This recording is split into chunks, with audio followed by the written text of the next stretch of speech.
अस्सलाम वालेकुम। अपने लास्ट लेक्चर में हमने सेल साइकिल के बारे में पढ़ा था और इस लेक्चर में हम माइटोसिस की डिटेल्स पढ़ेंगे। लेकिन माइटोसिस की डिटेल्स की तरफ जाने से पहले मैं आपके लिए एक बार सेल साइकिल ब्रीफली रिवाइज कर दूं। सेल साइकिल को मेनली 4 फेजेस में डिवाइड किया जाता है। वो क्या है? G1 फेज है, S फेज या सिंथेटिक फेज है, G2 फेज है और M फेज या माइटोटिक फेज है। अब ये एक सेल है, इस सेल को स्टिमुलस मिलता है डिवीजन के लिए। अब किसी भी सेल की डिवीजन से सबसे पहले उसमें क्या रिक्वायरमेंट है कि जो उसका डीएनए या जेनेटिक मटेरियल है, सबसे पहले उसकी डिवीजन होनी चाहिए। तो इस जेनेटिक मटेरियल की डिवीजन के लिए जो भी प्रेपरेशंस चाहिए, जो डिफरेंट प्रोटीन्स चाहिए, डिफरेंट एंजाइम्स चाहिए, उनकी प्रेपरेशन किस में होगी? इस G1 फेज में होगी। इसलिए इसको हम प्री सिंथेटिक फेज भी कहते हैं। इसके फ़ौरन बाद क्या आती है? Synthetic phase. इस सिंथेटिक फेज में बेसिकली किस चीज़ की सिंथेसिस हो रही है? डीएनए मटेरियल की सिंथेसिस हो रही है, ठीक है। इसलिए इसको हम सिंथेटिक फेज कहेंगे और इसके लिए प्रेपरेशन हुई थी G1 फेज में। अब जब डीएनए मटेरियल की सिंथेसिस हो गई है या उसकी डुप्लीकेशन हो गई है, अब नेक्स्ट प्रोसेस क्या होगा? ये डुप्लीकेटेड मटेरियल 2 में डिवाइड करेगा। इस डिवीजन के लिए भी आगे बहुत सारी प्रोटीन्स और एंजाइम्स और बहुत सारे मॉलिक्यूलर प्रोसेसेस रिक्वायर्ड होते हैं। इस डिवीजन की जो प्रेपरेशन है वो किस फेज में होती है? वो G2 फेज में होती है। इस G2 फेज को हम प्री माइटोटिक फेज भी कहते हैं क्योंकि ये जस्ट बिफोर माइटोटिक फेज ये फेज आती है, ठीक है। अब इस G2 फेज में division of the nuclear material की पूरी प्रेपरेशन के बाद क्या होगा? ये 2 में डिवाइड हो जाएगा। किस फेज में? माइटोटिक फेज में। न्यूक्लियर मटेरियल की डिवीजन को हम एक और नाम भी देते हैं, उसे क्या कहते हैं? कैरियोकाइनेसिस भी कहते हैं, ठीक है।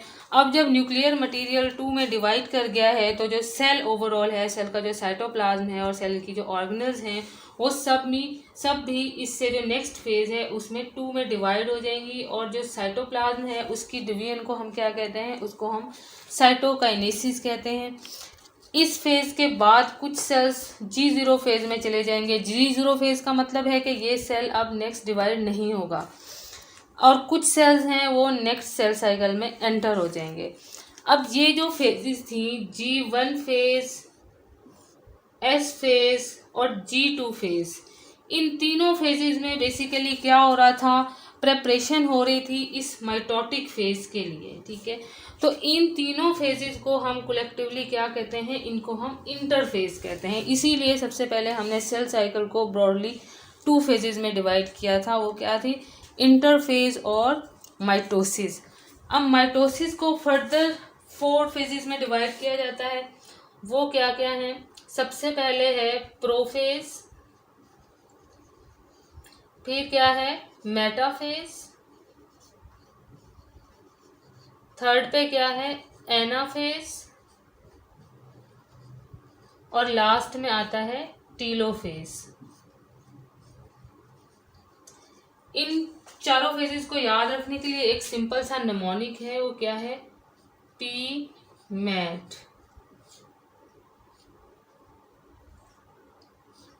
इस निमोनिक से आप इन चारों फेजेस को सेम अरेंजमेंट में याद रख सकते हैं। अब हम इन चारों फेजेस को इंडिविजुअली देखते हैं, अलग अलग इनमें क्या होता है।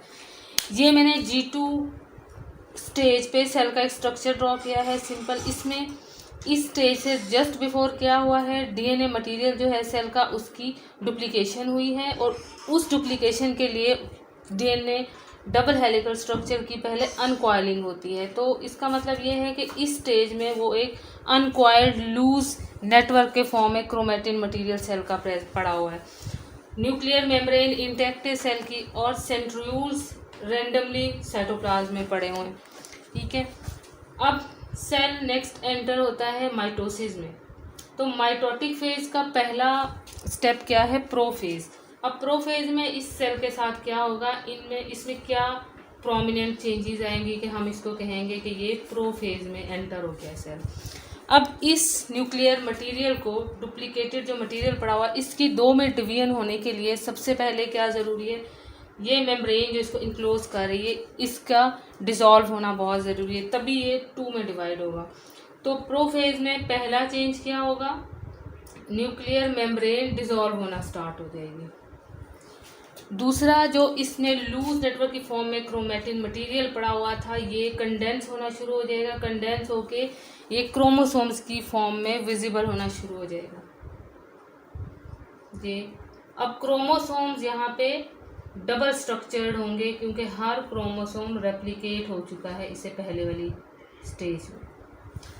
थर्ड इम्पॉर्टेंट चेंज क्या होगी, ये सेंट्रियोल्स जो कि रैंडमली सेल साइटोप्लाज्म प्रेजेंट थे, ये अरेंज कर लेंगे अपने आप को towards the opposite poles of a cell. तो इसमें 3 इम्पॉर्टेंट चीज़ें क्या हुई हैं, कंडेंसेशन न्यूक्लियर मटेरियल की, न्यूक्लियर मेम्ब्रेन की डिसोल्यूशन स्टार्ट हो गई है, और जो सेंट्रियोल्स हैं वो opposite poles of the cell की तरफ मूव कर गए। अब ये जो न्यूक्लियर मेम्ब्रेन डिसॉल्व होना स्टार्ट हुई है, इसके लिए एक स्पेशल प्रोटीन होती है। इस प्रोटीन को क्या कहते हैं हम, लैमिनिन प्रोटीन कहते हैं।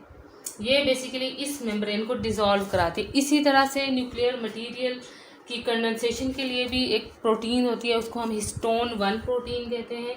ये प्रोटीन क्या कराएगी, इस मटेरियल की कंडेंसेशन कराएगी। सो ये कौन सी फेज थी, ये थी प्रोफेज। अब माइटोसिस की नेक्स्ट फेज क्या है, मेटाफेज।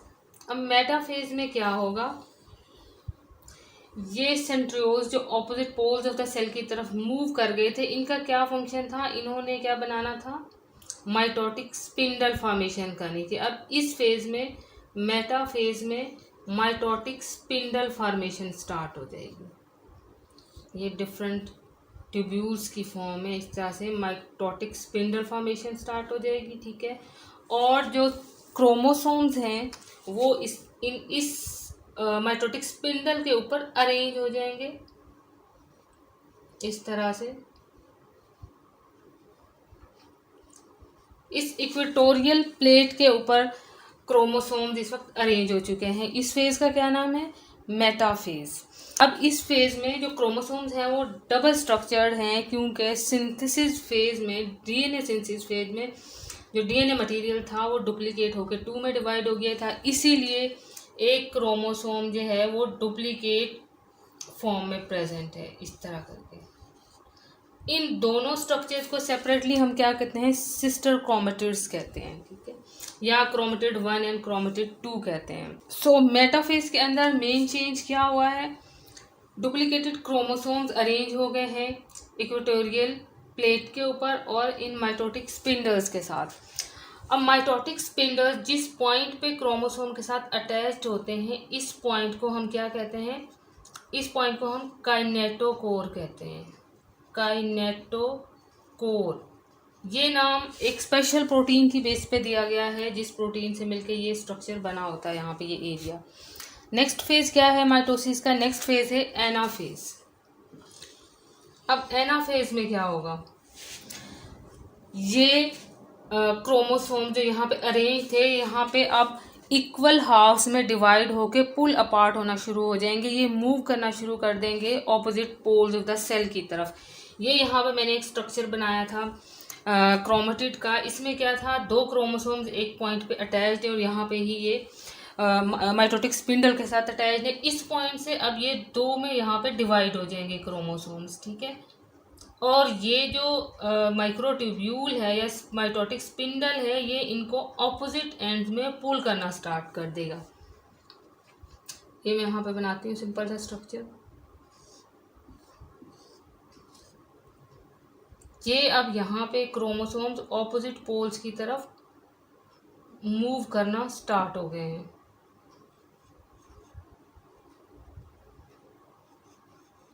इन ट्यूब्यूल्स ने कॉन्ट्रैक्ट करके इनको ऑपोजिट पोल्स की तरफ पुल करना स्टार्ट कर दिया है after the division in equal halves. इस माइटोटिक स्पिंडल फॉर्मेशन का बेसिकली पर्पस ही ये था कि ये डुप्लीकेटेड क्रोमेटिन मटेरियल या न्यूक्लियर मटेरियल को 2 इक्वल हाफ्स में डिवाइड कर दे। अगर ये यहाँ पे इस तरह से क्रोमोसोम्स अरेंज ना हो पाते तो इनकी equal division in 2 halves possible नहीं थी। सो ये कौन सी फेज थी, एनाफेज। अब माइटोसिस का नेक्स्ट फेज क्या है, टीलोफेज। टीलोफेज में क्या होगा, ये क्रोमोसोम जो ऑपोजिट पोल्स की तरफ मूव करना स्टार्ट किए थे, ये ऑपोजिट पोल्स में यहाँ से मूव करके इक्वेटोरियल प्लेट से मूव करके ऑपोजिट पोल्स की तरफ पहुँच जाएंगे और यहाँ पे पहुँचने के बाद इनके अराउंड न्यूक्लियर मेम्ब्रेन अपेयर होना स्टार्ट हो जाएगी। यहाँ पे डायग्राम बनाते हैं इसकी।